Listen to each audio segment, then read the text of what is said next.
Centerville, Iowa, and belonged to that lodge, and it was up on the second and third floor, and just from hearing the guys talk about the theater, it sounds like it was almost the exact same style building. I have a question. I was in Rainbow growing up in high school, and we were always, or we thought anyway, that Catholics could not belong. That is a wonderful question. So there is a bit of a stigma there. I have a lot of friends that are Catholics that are also Masons. And at one point I had started going to visiting the lodge in Fairfield a lot, and one of the guys I got to know there real well, we're talking, so what do you do for a living? He goes, I'm a Catholic priest. I gotta ask, it's just killing me. Tell me, what's Catholics and Masonry? And his answer was, there are different branches of Catholicism, and the particular branch that he belonged to allowed their members to be Masons, and his bishop was also a Mason. So, but there are some branches that it is strictly forbidden. There are some religions that it's not okay to be a Mason. And in my biased opinion, it's probably just because they don't understand that the order really isn't anything bad or terrible. But I think part of it is because you're supposed to be able to tell your priest or whoever everything, and there are certain secrets that we just simply don't share. But it's the religion not letting them join. Yeah. Yeah, we take men of all faiths, as long as you believe in the existence of one supreme being. So there are some faiths that have several gods, and that really wouldn't align with us very well. So. How about blacks as members? Oh yeah, so there's a lot of black members are Masons of all kinds of different races and stuff. There is what's called the Prince Hall Mason. Now, back when America first became a country, and even before, one of the requirements of being a member is you had to be freeborn. Well, that didn't really work in the early 1800s and late 1700s.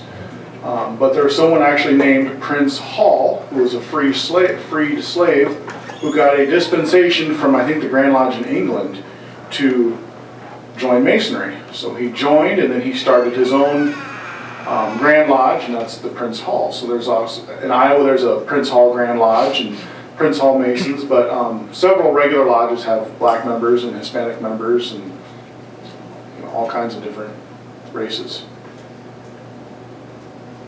It says here in 1983, the Pope allowed Catholics to join our order. Okay. So it could be, different sect Right. or whatever, but the Pope said it was okay after 1983. Oh, what's the deal now? The Ku Klux Klan marched against the blacks, but Jefferson, didn't they march against the Masonic people too? I don't know.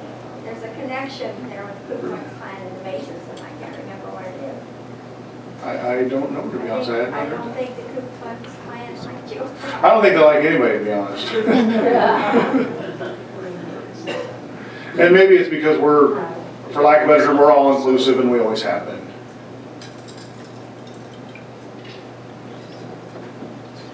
Any other questions? I can be here all So day. Eastern literally. Star is also connected with you at Rainbow. Yes, so Eastern Star has male and female members, and for a female to join, she has to have a Masonic connection. I don't know exactly what they are, but I think it's either their dad, brother, cousin, I don't know how far out. There has to be a Masonic connection to the family for a female to join the Eastern Star. And then at their meetings, I believe there has to be a Mason present that is also a member of the Eastern Star. Why don't the Masons allow women? You know, I don't really know the answer to that. My only guess, and this is just my own opinion, is, modern Freemasonry began in 1717, and we had descended from actual stone masons. And that kind of fell to be not a big deal anymore because modern construction techniques and stuff, you didn't need as much masons, but we enjoyed meeting and talking about philosophy and things, so we moved into what we call speculative masonry in 1717. And my only opinion is at that time and even before, most women didn't work. It was the men that worked and were the actual stonemasons, and that's what evolved into it being a fraternity of men. Now, I have heard in some countries there are females that are actually masons. I don't know that, but I have heard it. I've seen pictures on Facebook, of course. But Although my wife is not a Mason, she is very involved, especially with the Grand Lodge. I drag her all over the place. In fact, when we leave here today, we're switching cars and heading south. We have the Eastern Star Rainbow. Amaranth is another Masonic organization that involves women and men. I had to speak at their event a few months ago, and I still don't know much about them, but I got asked to go and speak. So, yeah, there's plenty of ways females can be involved, should they want to be, but ours is men only. Anybody else?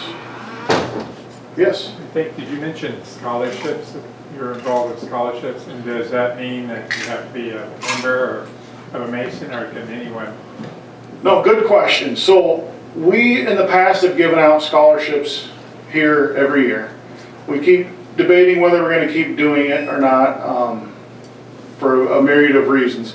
But no, membership is not required to get scholarships. In fact, as my daughter had just graduated high school last year, we helped her fill out the applications, and it's just a couple clicks and you've applied to all of them. So they don't even know they're applying for a scholarship for us, but they do because they've just a few clicks and to everybody. The Grand Lodge of Iowa also gives out scholarships. I've given out some of those. I think they give out, oh my gosh, $250,000 a year, something like that around Iowa. And in fact, for the longest time, if you had a deep Masonic connection, such as your dad was very involved in Masonry, you were actually excluded from getting a scholarship. And we asked why, what the heck? And the answer was somebody a long time ago said that there would be some IRS rules being broken and stuff like that, which we later found out was nonsense. So it's kind of the opposite now on a Grand Lodge scale. Although non-Masons certainly do get it, they give points for having a Masonic connection and stuff, because we kind of should take care of each other. There's a lodge I know of in Lucas, Iowa. It's a little tiny lodge in a little tiny town, and each of its members' kids get a $1,000 scholarship every year. They just have that much money. So that actually helps get the lodge some members too.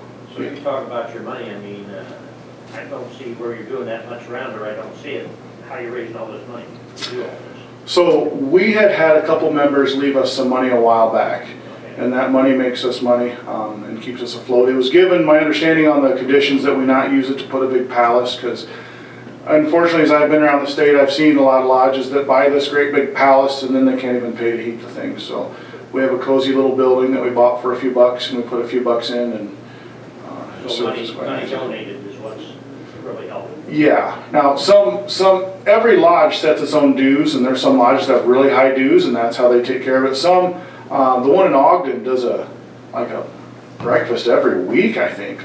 They're just always doing breakfast and meals, and that's how they get the money that they donate. So what's the range of your dues? I mean, what kind of? I think and I'm just guessing here, the lowest dues of any lodge in Iowa would probably be $75, because I think that's the Grand Lodge portion, and the highest is probably in the $350 to $400 a year. Ours are 85. I forget every year, and every time somebody asks me, I forget. So, did you have another question? I had the same question. Oh, perfect. Any others? Well, I want to say thank you. There is another question. What's going on Monday the 14th? Oh, good question. Jimmy knows the answer to that. So, as you guys probably know, the VFW doing bingo. Probably been there and played bingo. Everybody loves bingo, and they about break the doors off that place every time. We have volunteered to go and help run the bingo for a night, just to get out in the public with our gray shirts on. So, if you want, on the 14th, you can come see us. Oh yeah, and there's going to be a meal. Jimmy's more in charge of it, so I just know what time I got to be there. So. It's going to be Monday the 14th. We open the doors at 4:30.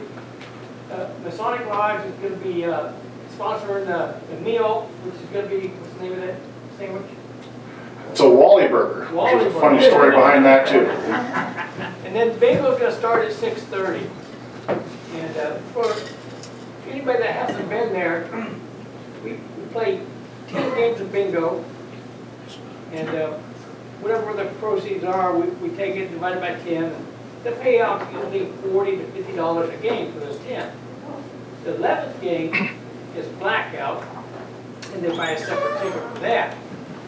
And I think the last 4 times maybe 5 times. Payout for that was $5.95. So it's a lot of fun, a lot of people show up.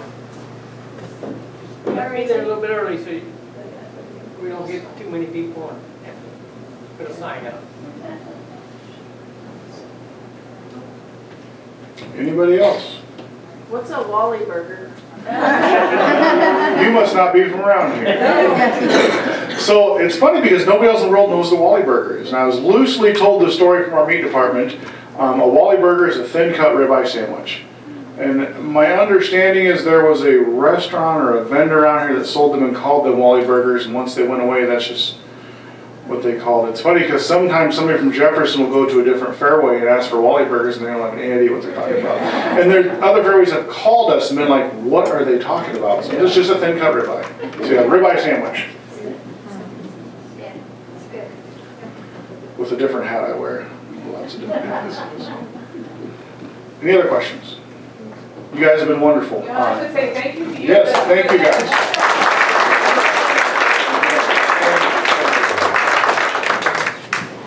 Oh, she has a question. Yes. I don't have a question. Oh. I just have to say. Okay, you want to say something? Yes, I do. Well, Iowans can be proud today because in Connecticut, which is a huge shipyard, there is a new submarine, nuclear submarine that is being commissioned, I think around 4 o'clock. I heard about it on WHO with one of the announcers. But anyway, in Iowa, there is a delegation, our governor is there for the naming of this new submarine, which is the Iowan. So the governor's there and there's the commission. Now in Scranton, we have Randy Winkleman, and he was a submarine soldier, I should say. He and his brother, and they live in Connecticut. So Randy is trying to get there for that celebration. I don't know if he got there or not because he texted me that his the flight was being canceled yesterday. So I just hope he's there. But he and his brother, who were both submarine sailors, plan to attend that service as representatives of our state. I just wanted you to know that. VFW, I will open the doors at 7:30 at the VFW.